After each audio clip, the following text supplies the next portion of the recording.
pada hari ini di Bazar Ramadan Tunjung ya. Bazar Ramadan Tunjung ini merupakan salah satu daripada 116 Bazar Ramadan Rahmah yang dikendalikan oleh KPDN di seluruh negara. Ciri-ciri Bazar Ramadan Rahmah ni kita tahulah, antaranya ialah dia menawarkan juadah rahmah ya, dia juga buat program selamatkan makanan dan sebagainya.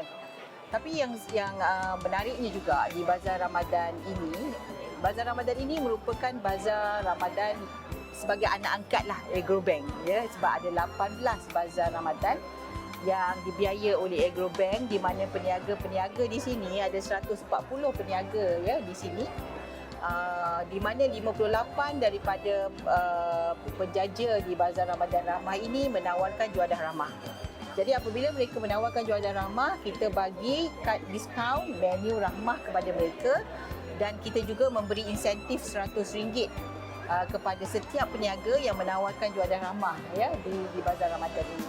Pada hari ini kita juga mengeluarkan e-wallet RM20 kepada pengunjung sebanyak 500 pin e-wallet untuk pengunjung-pengunjung di Bazar Ramadan Rahmah Tunjung ini.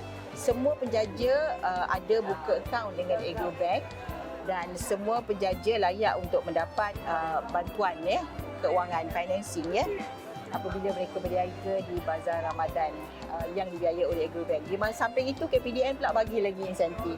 Dan tidak lupa juga saya nak maklumkan bahawa kita juga kerjasama dengan Petronas, di mana Petronas menawarkan tong gas percuma ya, untuk tukar tong gas secara percuma kepada semua peniaga di sini ya. Mereka beri voucher dan semua peniaga boleh tukar tong gas secara percuma.